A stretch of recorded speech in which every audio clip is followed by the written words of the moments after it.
Good evening, Julie. My name is Tabitha Madi Musa, and I'm responding to your week one discussion board um, post in which you talked about the different definitions you've had a hard time choosing what definition of addiction best represents your understanding. And I do agree with you that addiction itself is a complex issue. I think it's an evolving issue that it just keeps there's just not there's it's a very wide scope. It covers a lot of things, both behavioral, substance.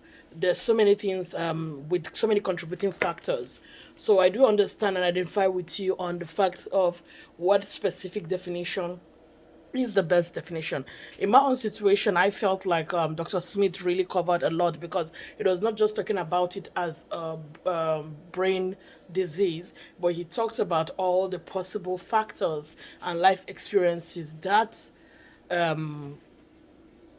encompass what addiction is. Now, one of the things that I noticed from your definition that to me was that it tend to lean more towards substance and behavioral, a bit of behavior. But one of the questions that keeps coming to me while I was going through all the different write-ups, the definition by AMAS, American Society of Addiction Medicine, what they talked about their definition, they talked about a treatable chronic medical disease.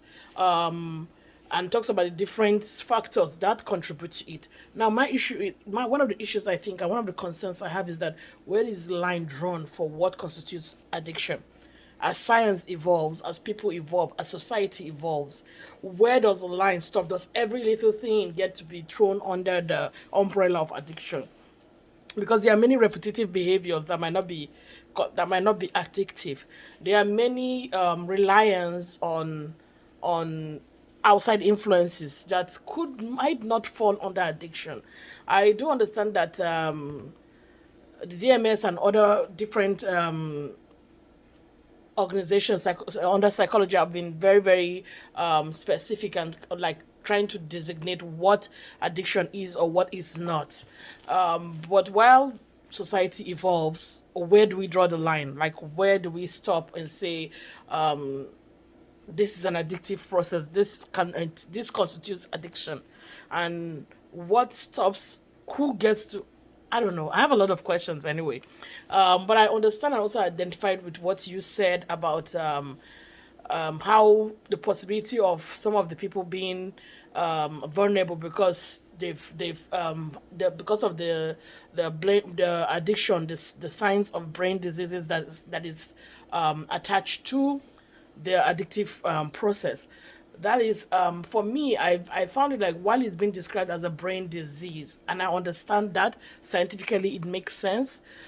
Spiritually, for me, that vacuum comes there, and most of the time, an addict is trying to fill a vacuum. There is something wrong.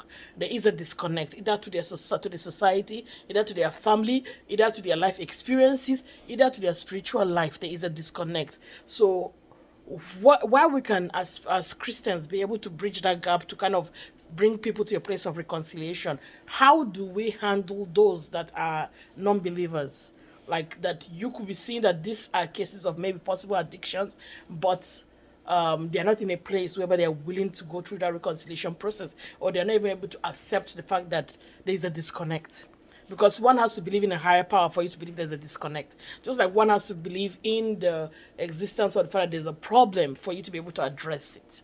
So while I hear the scientific explanations, I tend to lean more towards the spiritual explanation of the fact that most addicts have like it's an outside a life outside God. If you have God and if you have a personal relationship with God and you're connected, you're able to rise above the addiction. Addiction could be adultery, to be whatever else you've made the God in your life.